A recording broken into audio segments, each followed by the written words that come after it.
ったりとか、そういうのを球団の人たちが一緒にいるんでね。そうそうそう。ああ、コミュニケーション。うん。ああ、そうなんだ。コミュニケーションっていうか、こういうのをみんなす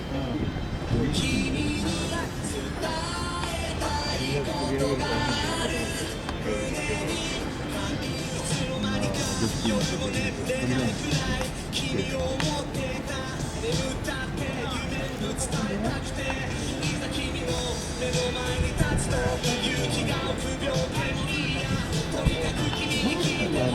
僕だって、ね、ドキュメントで、松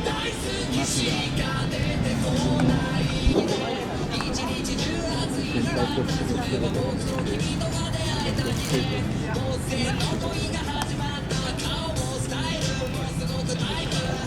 ろんな本があるん